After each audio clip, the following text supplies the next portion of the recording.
नमस्कार। आज हम कक्षा 7 गणित प्रश्नावली 1.3 प्रश्न क्रमांक 6, 7 और 8, 9 अर्थात 4 प्रश्न आज की क्लास में हम संपूर्ण रूप से हल करेंगे।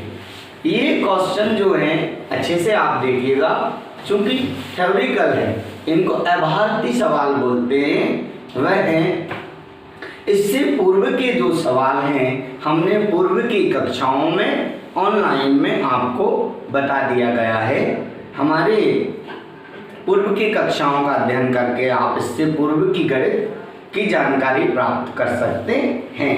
प्रश्न क्रमांक 6 आप देखिएगा, मैं आपको पुस्तक में दिखाता हूँ और पढ़ करके भी बताऊंगा। प्रश्न क्रमांक 6 आप दिख रहा है, आपने देख लिया होगा और पढ़ भी लिया होगा। पुनः मैं आपको पढ़ करके बताता हूँ। प्रश्न क्रमांक 6, किसी हिमीकरण ठंडी प्रक्रिया में कमरे के तापमान को 40 डिग्री सेंटीग्रेड से या सेल्सियस से 5 डिग्री सेल्सियस तक प्रति घंटे की दर से कम करने की आवश्यकता है। इस प्रक्रिया को शुरू होने के 10 घंटे के बाद कमरे का तापमान क्या होगा। एक कोई रूम है, हिमीकरण अर्थात तो ठंडा करना है। आप इसको कोल्ड स्टोरेज के माध्यम से समझ सकते हैं। आप जो फल खाते हैं वह उसमें से बहुत सारे फलों को कोल्ड स्टोरेज में रख दिया जाता है, क्योंकि उनको 1 महीने 2 महीने 4 महीने में उपयोग होना होता है और तब तक तो वो सड़ जाएंगे, खराब हो जाएंगे।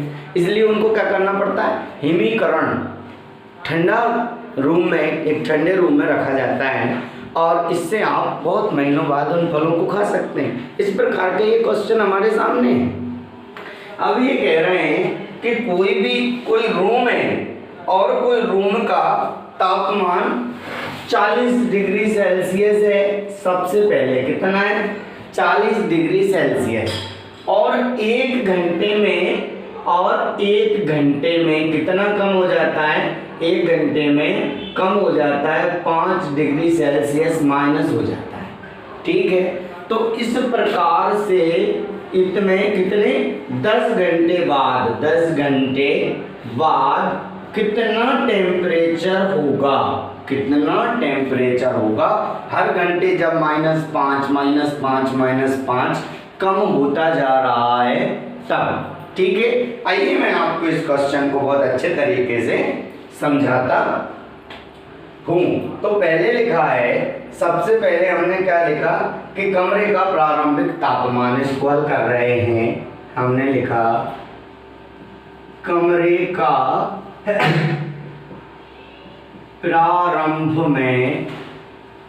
में तापमान, यानी सबसे पहले जो दिया है वह तापमान। The room is current temperature, वर्तमान में जो है वो कितना है, मान लीजिएगा 40 डिग्री सेल्सियस। ये मैंने समझाने के लिए बस बताया है, इसको आप रफ भी कर सकते हैं। ठीक है, अब आपको बहुत अच्छे से समझ में आया। प्रारंभ में कमरे का तापमान कितना है, 40 डिग्री सेल्सियस। प्रति घंटा तापमान कम होगा, प्रति घंटा तापमान में कमी, प्रति घंटा तापमान में कमी बराबर 5 डिग्री सेल्सियस। 5 डिग्री सेल्सियस आपका क्या हो जाएगा, कमी हो जाएगा। ठीक, लेकिन कमी हो रही है इसलिए हम उसको काय से दर्शा रहे हैं, -5 डिग्री सेल्सियस से।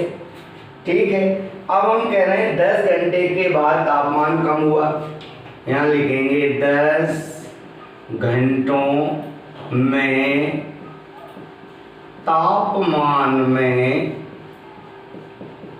कमी। चूंकि ध्यान देना 10 घंटे में -5 कम हो रहा है तो कितना होगा, -50 डिग्री सेल्सियस तापमान कम हो गया। अब आपको क्या करना है, अंतिम तापमान जानकारी 10 घंटे बाद कमरे का तापमान। अब क्या जानकारी चाहिए? 10 घंटों या घंटे के बाद कमरे का तापमान। 10 आवर्स बिफोर रूम टेम्परेचर आपका पहले था 40 डिग्री सेल्सियस, -50 उसमें से कर देंगे कम। अब आप बहुत अच्छे से जानते हैं बड़ी संख्या पे लगा है माइनस, तो ये दोनों संख्याओं का क्या होगा? माइनस, अर्थात घटेंगी। और चिन्ह कौन सा लगेगा? माइनस। तब हम लिख देंगे -10 डिग्री सेल्सियस। तो 10 घंटों के बाद कमरे का तापमान -10 डिग्री सेल्सियस होगा। ये हमारा प्रश्न क्रमांक 6 का संपूर्ण हल है। आप इसको नोट कर ले, आपने नोट कर लिया होगा। आइए अब हम प्रश्न क्रमांक 7 को हल करते हैं। प्रश्न क्रमांक 6 आपको बहुत अच्छे से समझ में आया होगा। प्रश्न क्रमांक 7, प्रश्न क्रमांक 7 में 2-3 पार्ट हैं, आप उसे अच्छे से देखिएगा। प्रश्न क्रमांक 7 को मैं आपको दिखा रहा हूँ, आप इसमें समझने का प्रयास कीजिएगा, फिर मैं आपको बोल देता हूँ। प्रश्न क्रमांक 7, दिखाई सही नहीं दे रहा है आपको? मैं आपको पढ़ कर के भी बताऊंगा।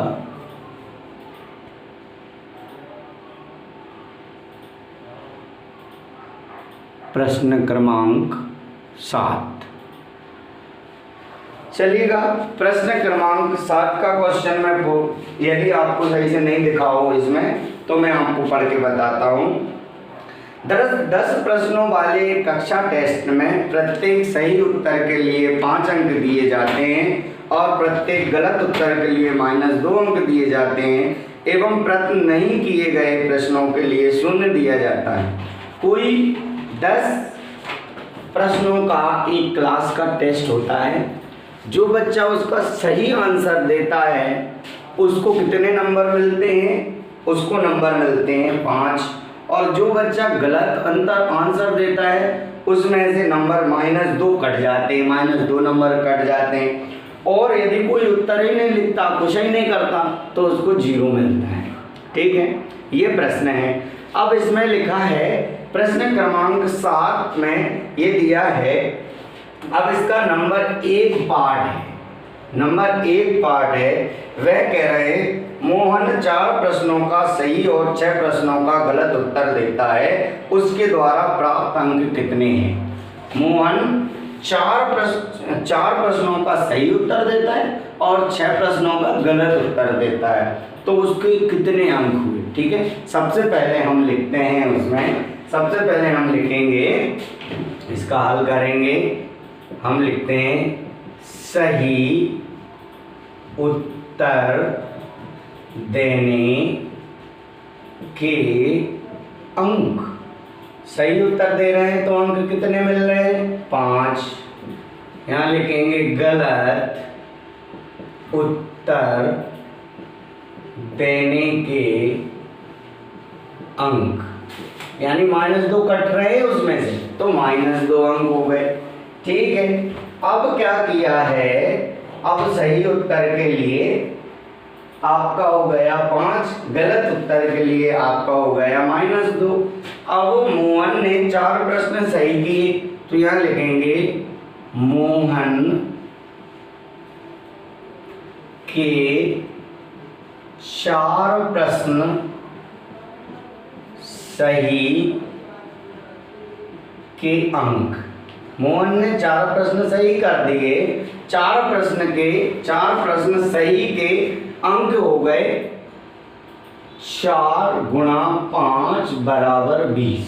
ठीक है, मोहन ने 4 प्रश्न सही किए और 20 अंकों से मिल गए, 1 अंक पे 5। फिर मोहन ने क्या किया? 2 प्रश्न गलत कर दिए, 6 प्रश्न गलत दे दिए। यहाँ लिखना मोहन के 6 प्रश्न गलत के अंक, अच्छा गलत के अंक 6 प्रश्न थे और गलत के अंक -2 मिल रहे थे, तो 6 दूना 12, वो भी काय के माइनस के। ठीक, अब क्या हुआ, मोहन को प्राप्तांक, मोहन को कितने अंक प्राप्त हुए, मोहन के प्राप्तांक, ध्यान देना सबसे पहले उसे 20 नंबर मिल गए और उसमें से 12 नंबर कट गए, तो यानी उसे 8 अंक मिले। कितने अंक मिले, मोहन को टेस्ट में 8 अंक मिले और यही उसका प्रश्न क्रमांक 7 का पहला वाला प्रश्न कंप्लीट हुआ। ठीक है, अब हम इसका दूसरा भाग करते हैं, इसको आप नोट कर लीजिएगा। अब इसका दूसरा भाग है, आइए हम इसका सेकंड नंबर का पार्ट करते हैं। आपको बहुत अच्छे से समझ में आ रहा होगा। किसी भी समस्या के लिए आप हमें कमेंट बॉक्स में बता सकते हैं। सेकंड नंबर का ये क्वेश्चन है, इसमें लिखा है रेशमा के 5 उत्तर सही हैं और 5 गलत हैं, उसके द्वारा प्राप्त अंक। अब मैं अलग अलग नहीं लिखूंगा, प्रश्न क्रमांक जो पहला पार्ट है उससे आप सही के अंक और गलत के अंक लिख लेंगे। यहाँ लिखेंगे रेशमा द्वारा 5 प्रश्न सही के अंक। अब ध्यान देना, 5 प्रश्न उन्होंने सही किए हैं, प्रत्येक पर 5 अंक उसे मिले, तो कितने अंक हो गए, 25 अंक हो गए। ठीक, अब रेशमा ने 5 गलत किए, 5 प्रश्न सॉरी, रेशमा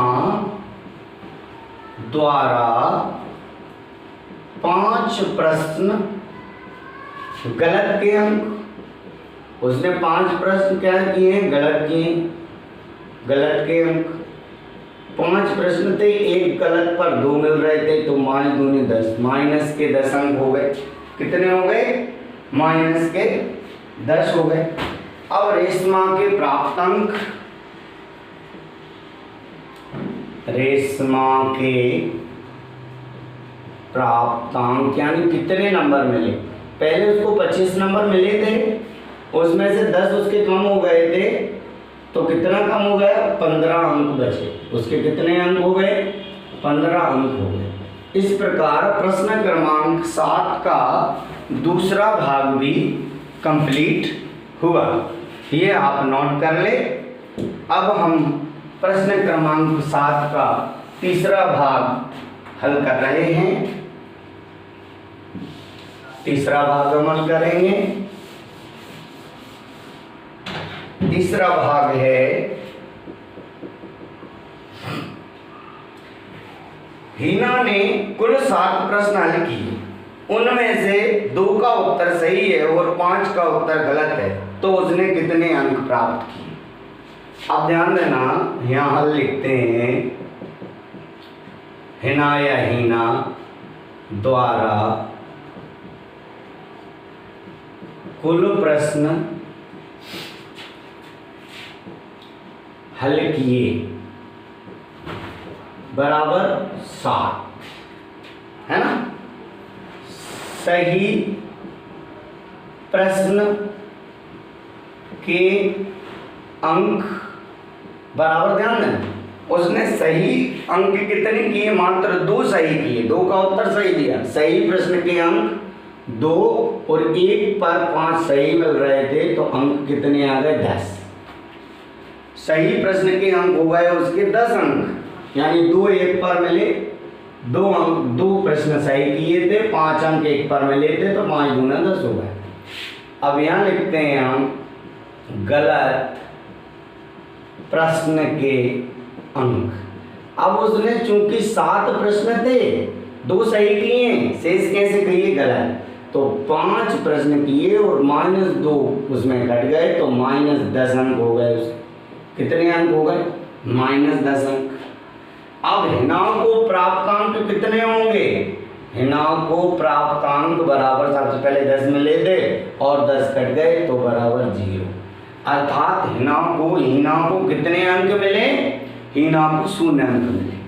ठीक, ये सवाल आपने बहुत अच्छे से समझे होंगे और इसको नोट कर लें। अब हम प्रश्न क्रमांक 8 हल करते हैं। प्रश्न क्रमांक 8 आइएगा। प्रश्न क्रमांक 8 भी थोड़ा दिमाग लगाना है, ऐसे ही है 7 के जैसे ही थोड़ा थोड़ा। प्रश्न क्रमांक 8 आप पढ़ लें, मैं आपको सबसे पहले पढ़वा देता हूँ। इसमें यदि समझ में नहीं आएगा तो मैं आपको एक बार बोल करके भी बताता हूँ। प्रश्न क्रमांक 8, प्रश्न क्रमांक 8 आपको शायद सही से नहीं दिख रहा है, आप इसको सही से, आप प्रश्न क्रमांक 8 जो है उसको आप पढ़ लें, पुस्तक में आप इसको अच्छे से दिखेगा। मैं आपको चलिए बोल के बता देता हूँ, सही से नहीं दिख रहा तो कोई बात नहीं है, लिखने में हमारा समय बच जाता है इसलिए हम नहीं लिखते हैं। आएगा, मैं बोल के बता देता हूँ आपको। एक सीमेंट कंपनी को सफेद सीमेंट बनाने में 8 प्रति बोरी की दर से लाभ होता है और स्लेटी रंग की सीमेंट बेचने में 5% से हानि होती है। कंपनी कोई सीमेंट बनाती है तो 2 प्रकार का सीमेंट बनाती है, सफ़ेद सीमेंट बनाती है तो 8 रुपये का लाभ उसे होता है, और स्लेटी कलर का सीमेंट बना रही है तो उसे 5 रुपये की हानि हो रही है। वर्तमान रेट के आधार पर उसे हानि हो रही है। अब इसमें 2 पार्ट हैं, उन 2 पार्ट को हम सॉल्व करेंगे। ए पार्ट है, किसी महीने में वे कंपनी 3000 बोरियां सफ़ेद सीमेंट की और 5000 बोरियां स्लेटी सीमेंट की बेचती है, तो उसका लाभ और हानि हमें बताना है। ठीक है, अब मैं आपको 8 का पहला वाला भाग करता हूँ। ठीक है, यहाँ लिखता हूँ मैं हल। ठीक है, हल में आपको डालता हूँ सफ़ेद सीमेंट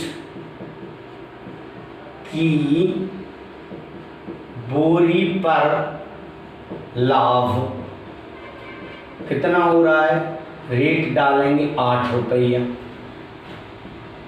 स्लेटी, अच्छे से लिख देता हूँ आपको दिख जाएगा, स्लेटी सीमेंट की बोरी पर हानि बराबर 5, यानी सफ़ेद सीमेंट की बोरी बेचने पर ही लाभ होगा 8 रुपये और स्लेटी सीमेंट की बोरी पर हानि हो रही है 5 रुपये का नुकसान हो रहा है। अब ये वाला जो भाग है वह कह रहा है किसी महीने 3000 बोरी सफ़ेद सीमेंट की बेची। यहाँ लिखते हैं 3000 सफ़ेद सीमेंट की बोरियों पर लाभ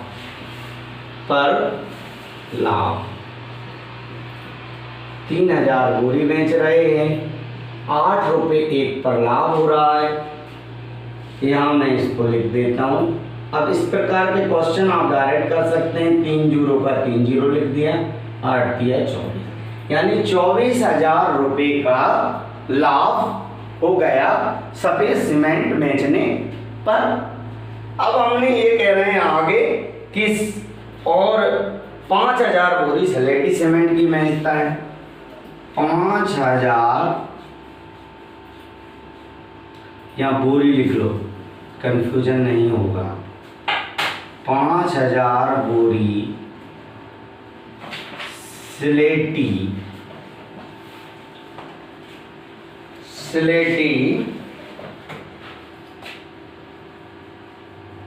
सीमेंट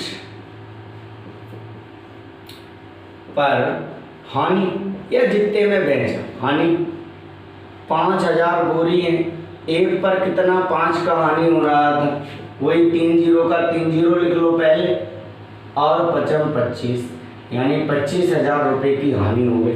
ठीक, अब आपको यहाँ देखने में आप समझते हैं 24,000 ज़्यादा होते हैं कि 25,000 ज़्यादा होते हैं? 25,000 ज़्यादा होते हैं ना। ठीक है, अब मान लीजिएगा लाभ कितने का हो रहा है, 24,000 का, हानि कितने की हो रही है, 25,000 की। तो यदि दोनों को मिलाएं, एक व्यक्ति को एक काम में 24,000 की हानि हो गई और 24,000 का लाभ हो गया और उसी व्यक्ति को 25,000 की हानि हो गई, तो कुल मिला के यदि हम पूरी चीजें करें, कुल सीमेंट बेचने पर उसे क्या होगा, लाभ होगा कि हानि होगी, हानि होगी ना। अब जब उसे हानि होगी तो कितने रुपए की हानि होगी, तो 1,000 रुपए की उसे हानि होगी। कैसे होगी उसे 1,000 रुपए की हानि, चलिए मैं बताता हूँ आपको। तो उसे हानि हुई, कुल मिला के उसे क्या हो गया, उसे हानि हो गई, हानि बराबर हो गई उसकी 25,000 और माइनस ऐसे लिख लो चाहे तो आप सामने लिख लो, और बराबर हो गया आपका 1,000। कितने रुपए की हानि हो गई उसे, 1,000 रुपए की हानि हो गई सीमेंट बेचने पर। इसका ए वाला पार्ट ये कह रहा था। अब इसको नोट कर लें। इसका बी वाला जो पार्ट है, बी वाला पार्ट ये कह रहा है कि यदि बेची गई स्लेटी सीमेंट की बोरियों की संख्या 6,400 है तो कंपनी को स्लेटी सीमेंट की कितनी बोरियां बेचनी चाहिए ताकि उसे ना तो लाभ हो और ना हानि हो। उसने 6400 बोरी मतलब 6,400 बोरियां बेच दी। तो अब कंपनी को कितनी स्लेटी सीमेंट की बोरियां बेचनी चाहिए ताकि उसे लाभ भी ना हो और हानि भी ना हो, मतलब वो बराबर में रह जाए। कोई भी धंधा जब करता है व्यक्ति तो किस लिए करता है, लाभ के लिए, हानि के लिए तो नहीं करता ना। चलिए हानि ना हो कोई से धंधे में तो भाई नुकसान ही, लाभ ना हो यदि तो क्या हो, हानि ना हो, बराबर में ही रह जाए। तो अब ये आंकलन हमें निकलवाना है। इसका दूसरा भाग देखो मैं आपको समझाता हूँ। बी नंबर का जो भाग है वह क्या कहता है,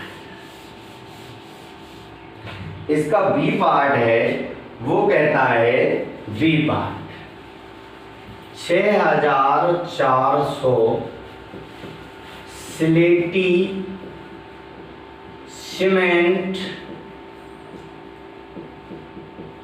बेचने पर 6,400 स्लेटी सीमेंट बेचने पर हानि, चूंकि स्लेटी सीमेंट बेचने पर उसे हानि हो रही थी तो अपन देखेंगे 6,400 सीमेंट की बोरी बेची, 5 रुपये एक पर हानि हुई, इसका हमने गुणा किया तो देखो 0 का 0, फिर 5 का 4 में किया तो फिर भी 0 हासिल आई 2, तो 6 पंजे 30 और 2 32, यानी 32,000 रुपये की उसे क्या हो गया, नुकसान हो गया। 6,400 सीमेंट की बोरियां उसने बेच दी तो उसे 32,000 रुपये का नुकसान हो गया। अब ये कह रहा है इसमें त्रुटि है, तो सफेद सीमेंट की कितनी बोरियां बेचे, स्लेटी नहीं, इसमें मिस प्रिंटिंग है। 8वां प्रश्न में स्लेटी दोबारा लिखा और स्लेटी की जगह आप क्या कर लेना, सफेद सीमेंट कर लेना। सफेद सीमेंट की कितनी बोरियां बेचे कि उसे क्या हो, उसे ना लाभ हो ना हानि हो, मतलब सफेद सीमेंट बेचने पर उसे 32,000 का लाभ होना चाहिए, तब तो उसकी हानि बराबर होगी। तो कितनी बोरियां बेचे 32,000 रुपये में, कितनी बोरियां बेचे कि उसे 32,000 का लाभ हो जाए। अब हम लिखते हैं आगे, ना लाभ हो और ना हानि हो, यहाँ लिखेंगे ना लाभ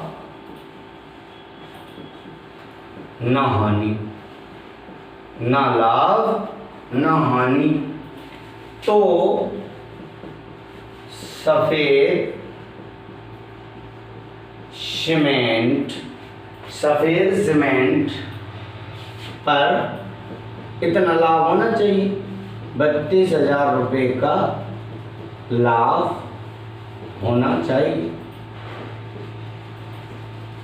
जब लाभ और हानि बराबर होगी, है ना, तो हमें क्या करना पड़ेगा, बेची गई सीमेंट की बोरियों की संख्या, अब उसमें 8 रुपये एक पर मिल रहे थे, है ना, तो यहाँ लिखेंगे सफेद सीमेंट की बेची गई बोरी संख्या आप ध्यान देना, 32,000 रुपये एक बोरी पे 8 रुपये लाभ मिलता है। इसको काट दो आप, तो आपको क्या हो जाएगा, ठीक है ना, 8 रुपये एक पर लाभ मिलता है। अब आपको 32,000 में 8 का भाग लगा दो, तो 8 एकम 8 और 8 चौके 32, 4 हो गया। कितना, 1 2 और 3 जीरो उस पर रख दो, यानी 4,000 बोरियां उसे बेचनी पड़ेंगी। कितनी, सफ़ेद 4,000 बेच दे और 6400 सलेटी सीमेंट बेच दे, तो उसे ना तो लाभ होगा और ना हानि होगी। इस प्रकार हमारा 8वां प्रश्न कंप्लीट हल हुआ। अब प्रश्न क्रमांक 9 जो है उसमें हमें बैलेंसिंग करनी है। कैसी बैलेंसिंग, आपको लग रहा होगा आप तो सर नए नए शब्द लेकर के आ जाते हैं। आपने तराजू देखा है, तराजू में दोनों पल्ले बराबर होते हैं जब कोई बांट ना रखा हुआ हो, ठीक है ना। तो वैसे ही बैलेंसिंग अर्थात दोनों पल्लों को कैसे करना है, बराबर करना है। प्रश्न क्रमांक बुक में आप 9 देखेंगे तो कुछ डैश डैश लिखा है कहीं कहीं, अर्थात खाली स्थानों को भरना है। तो आइए मैं प्रश्न क्रमांक 9 और आज की क्लास का ये आखिरी क्वेश्चन हम हल करते हैं। इनमें हल कुछ नहीं करना, थोड़ा सा दिमाग का कॉन्सेप्ट लगाना है। ये प्रश्न क्रमांक 9 में नंबर ए दिया है, ए ऐसा लिखा है -3 ब्रैकेट लगाया गुणा और खाली स्थान दिया है 27 लिख दिया, ठीक। बी बराबर लिखा है 5 गुणा और खाली स्थान दिया है बराबर -35 लिख दिया। सी लिखा है खाली स्थान गुणा -8 ब्रैकेट में और बराबर लिख दिया -56। और डी आपका लिखा है डैश और खाली स्थान -12 बराबर आपका 132 लिखा है, ठीक। अब आपको मैं चेंज पेन से दूसरे कलर से आपको बताऊंगा तो आपको समझ में आ जाए। अब आपको ये दिमाग लगाना है कि 3 में किस संख्या का गुणा करें तो 27 आए। 3 का पारा पढ़ लो, 3 एकम 3, 3 दूना 6, 3 तिया 9, 3 चौके 12, 3 पाँचे 15, 3 छक्के 18 और 3 साते 21 और 3 आठे 24 और 3 नामे 27। कितनी बार गया, 9 बार। अब यहाँ 9 लिख दिए। अब यहाँ क्या चाहिए, प्लस। यदि अपन 9 ऐसा लिखेंगे तो माइनस में आंसर आएगा, इसलिए हमें -9 करना पड़ेगा, ठीक। तो आप -9 इसमें लिख दें और आपका आंसर सही हो जाएगा। ये गोले नहीं लगाना, सिर्फ बताने के लिए आपको मैं बता रहा हूँ, ठीक। अगला है 5 में किस संख्या का गुणा करें कि 35 आ जाए। 5 का पहाड़ा पढ़ के देखा हमने कितनी बार, 7 बार। कितनी बार, 7 बार। 7 बार। अब हमें काय में चाहिए, माइनस में आंसर चाहिए, ये प्लस में हो रहा है तो हमने 7 के आगे माइनस लगा दिया। यहाँ प्लस में आ रहा था, माइनस और माइनस प्लस हो जाता। इस प्रकार यहाँ क्या आ जाएगा, -7 आप भर देंगे। अगला हम 8 में किस संख्या का गुणा करेंगे 56 आ जाए, तो 8 और 7 तो 56 होता है। क्या लिख दें हम, 7। माइनस में चाहिए तो देखो माइनस में आ जाएगा, यानी कुछ नहीं लगाएंगे।